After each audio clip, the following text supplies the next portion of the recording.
Good morning and a very, very happy morning. We are reading Wabi Sabi, written by Beth Kempton. We are starting with chapter number 3, page number 59 onwards, और title है living with the nature. बहुत सारे millions of tourist Japan हर साल आते हैं उसके natural resources के लिए. माउंटेन्स, वॉल्केनोज, हॉट स्प्रिंग्स, सब ट्रॉपिकल बीचेस और सबसे ज़्यादा best snows in the world. यहाँ पे लोग सिर्फ प्रकृति को बाहर से देखते नहीं हैं, वो उसके साथ रहते हैं, अपने नाम प्रकृति के नाम पे रखते हैं, फीस्ट करते हैं, उसके वेयर करते हैं और अपनी ज़िंदगी को प्रकृति से गाइड करते हैं. मैं बहुत सारी एक्सप्लेनेशंस को यहाँ पे छोड़ रही हूँ ताकि हम क्रक्स की बात करें. तो राइटर ने अपने आप को एक टी हाउस के लिए बुक किया है जो कि रेप्लिका है. हमने पहले बात की थी सेन नो रिक्यू के ओरिजिनल टी हाउस की, उसकी, और ये उसके ऑनर में बना. राइटर की बुकिंग अकेले की थी और एक ज़ेन मॉन्क उन्हें अटेंड कर रहा है, उनको अंदर लेके जा रहा है और वो वहाँ पे 2 और विजिटर्स को देखते हैं. इसमें से एक बहुत ही थका हुआ है, रादर थकी हुई है. पूछने पे मालूम पड़ता है कि वो एक कमर्शियल कम्युनिकेटर है. ये बिल्कुल क्लियर लग रहा है उसको देखने से कि वो रात को लेट काम कर रहे हैं और एनर्जी ड्रिंक्स के साथ में सरवाइव कर रहे हैं. द मंक सेज कि टेम्पल में टाइम स्पेंड करना आपके लिए अच्छा रहेगा और मुझसे पूछता है राइटर से कि क्या तुम माइंड करोगे क्योंकि उसकी रिजर्वेशन अकेले है. And writer says no, he doesn't mind. Tea room को एक्सप्लेन करते हुए बुक बताती है वो टी रूम रिप्रेजेंट कह रहा था hundreds of years of culture and history. और वो फिर उस मंक से पूछता है वाबी साबी क्या है. मंक 1 मिनट के लिए रुकता है और फिर अपने हेड को टिल्ट करते हुए बोलता है वाबी साबी एक प्रकृति है.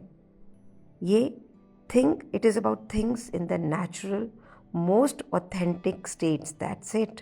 जिसमें कोई आडंबर, कोई नाटक नहीं, जो जैसा है वैसा है. इसको सुन के वो थका हुआ व्यक्ति जो टोक्यो से आया है वो कहता है ओह आई सी, मैं इतनी दूर ट्रैवल करके आया, इतने साल मैंने वेट किया. और एक फॉरेनर ने, बेथ इज़ अ फॉरेनर, ने एक प्रश्न पूछा वाबी साबी क्या है. इसका आंसर तो मुझे भी नहीं पता, मैं जापान में रहता हूँ. गाइस, ये प्रश्न हमसे पूछा जा रहा है. क्या हम प्रकृति को जानते हैं? क्या हम इसमें रहते हैं? पेज नंबर 63 पे राइटर कहती है कि ये बहुत ही चैलेंजिंग है एक्सप्लेन करना वाबी साबी और प्रकृति को. बिल्कुल वैसे ही कि किसी को हम माइक्रोस्कोप के अंदर देख रहे हैं, पर जितना क्लोज जाते हैं उतना ब्लरी होता चला जाता है. आप ये समझ लीजिए कि वाबी साबी वर्ल्ड व्यू होना का मतलब है कि आप प्रकृति के फंडामेंटल ट्रुथ्स को समझने की कोशिश कर रहे हैं, ज़िंदगी के साइकिल को समझ रहे हैं. वाबी साबी उन व्यक्तियों के साथ रहती जो ट्रेडिशनली प्रकृति का हिस्सा है, उससे अलग नहीं है. और वाबी साबी प्रकृति से इतना क्लोजली रिलेटेड है कि जब उसको बहुत देखने की कोशिश करते हैं, उसको शब्दों में डालने की कोशिश करते हैं, तो शायद हम क्लियरली उसको एक्सप्लेन नहीं कर पाते हैं.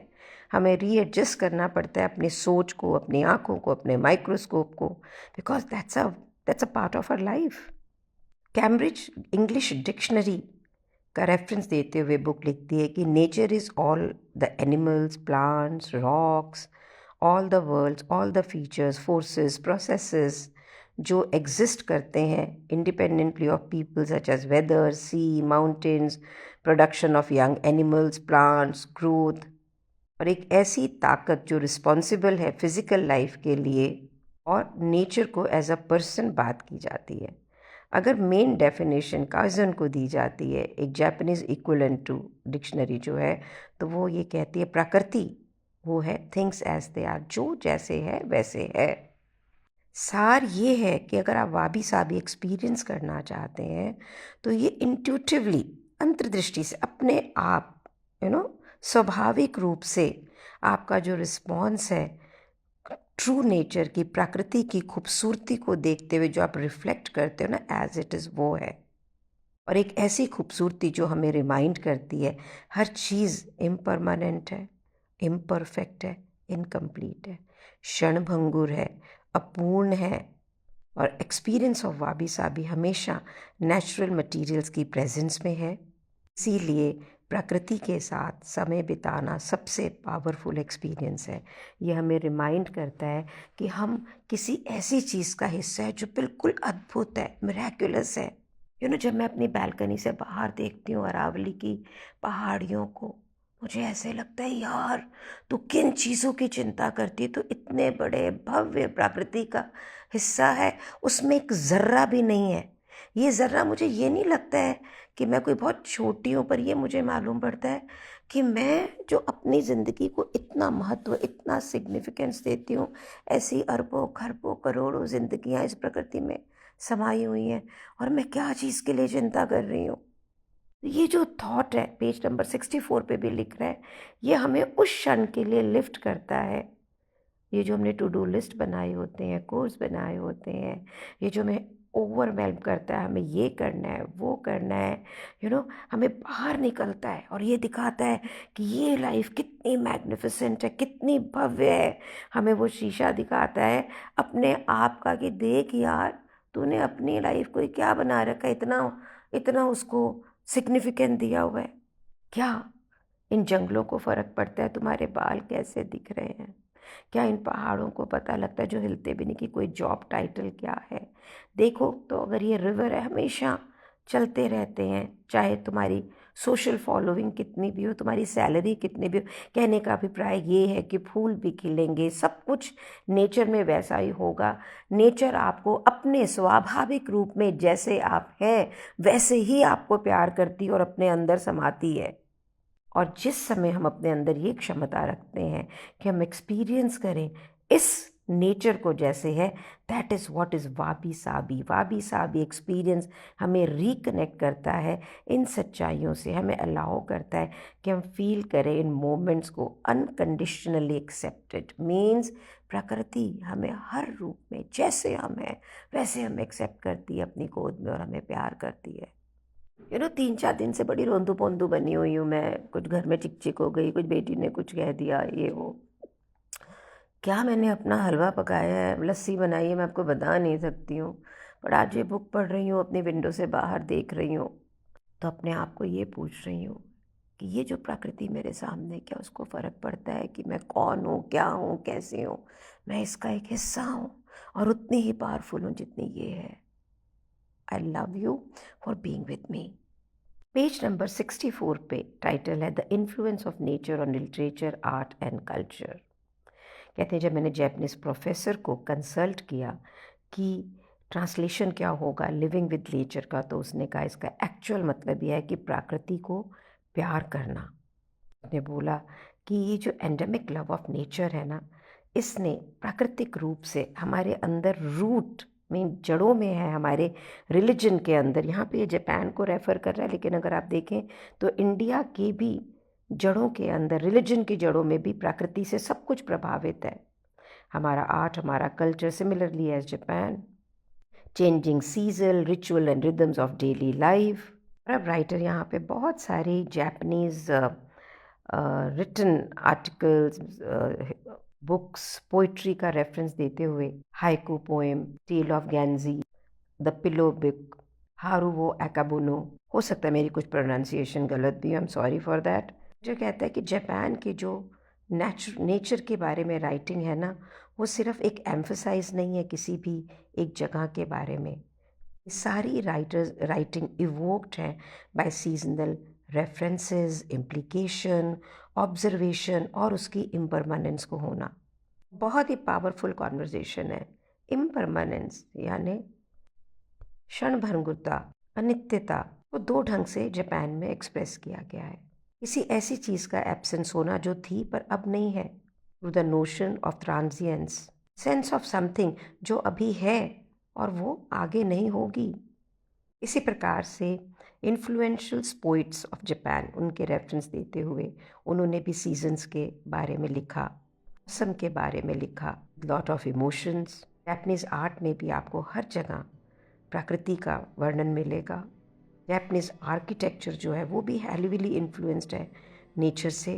उसको हमने चैप्टर 2 में काफ़ी अच्छे से डिस्कस भी किया है।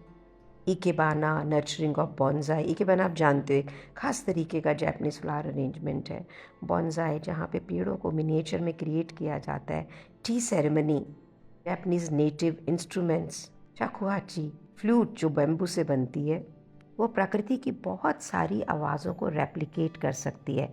पानी के रशिंग वाटर को, जो विंड चलती है, हॉन्किंग गीज, पोरिंग रेन्स, सबको। जापानीज़ लैंग्वेज में हर जगह प्रकृति का वर्णन है। लोग अपने नाम प्रकृति पे रखते हैं। नाम जैसे आसाही जिसका मतलब है मॉर्निंग सन, हारू जिसका मतलब है फाइन वेदर। पॉपुलर लड़कियों के नाम है आओई जिसका मतलब है हॉलीहॉक्स यानी फूल का नाम है। इस तरह से बहुत सारे वर्णन हैं और इसी प्रकार बहुत सारे शब्द हैं जो प्रकृति में उस समय हैपनिंग्स हो रही होती हैं उसको एक्सप्लेन करता है। जैसे शब्द कोमोरेबी डिस्क्राइब करता है सनलाइट जो कि पेड़ों से फिल्टर होके नीचे की पृथ्वी के ऊपर गिर रही होती है। उगा राशि एक्सप्रेस करता है पर्टिकुलर तरह की एक सर्दियों की हवा को। पैन में कम से कम 50 तरीके हैं जो कि रेन को एक्सप्लेन करते हैं। और बहुत सारे रेफरेंस देता हुआ पेज नंबर 67 पे राइटर कहता है कि ये जितने भी नोट्स हैं, जितने भी शब्द हैं, ये आपके लिए एक तरीका है, एक रास्ता है जो कि आपके लिए एक मोमेंटरीली विंडो खोलते हैं प्रकृति को एक्सपीरियंस करने की, डिटेल ऑफ द सीज़न करने की, समय को एक्सपीरियंस करने में। भी बैठे हो पर उन शब्दों से आप एक्सपीरियंस कर सकते हैं प्लम ट्री के नीचे सनलाइट को। होता है ना ऐसे कि हम बैठे होते हैं और किसी और चीज़ को एक्सप्लेन कर रहे होते हैं and you can really internally experience it. कहने का अभिप्राय है और भी बहुत सारी चीज़ें वो प्रकृति के बारे में बता रहा है कि क्या आप, मैं, हम अलाइंड हैं इस प्रकृति, इस नेचर के साथ में, या मैं अपनी ज़िंदगी को देख के बता रही हूँ। इतनी खूबसूरत कमरे में रहती हूँ जहाँ पे बाहर अरावली के हिल्स हैं, लेकिन क्या मैं उसे एक्सपीरियंस कर पा रही हूँ? क्या मैं सारा दिन बिजनेस, मनी इसमें लगी रहती हूँ? When I'm reading this book, I'm finding myself so fortunate to be where I am. But ये भाग्यशाली होने का एक्सपीरियंस कि मैं दिल्ली जैसी जगह में इतनी ओपन स्पेस में रहती हूँ, am I really living that life of being fortunate? Am I living a wabi sabi life? Ask yourself. और वो क्या कह रहा है कि जहाँ है, जैसे हैं, प्रकृति के साथ में वैसे ही होना, और उसकी जो था वो है नहीं, जो है वो रहेगा नहीं, उसको एक्सपीरियंस करते हुए ज़िंदगी को पावरफुली जीना द वे इट इज़। ये रिमाइंडर आज बहुत ही ज़रूरी था। आपका होना मेरे जीवन में बहुत ही इम्पॉर्टेंट है। And thank you so much for being there in my life. Thank you so much.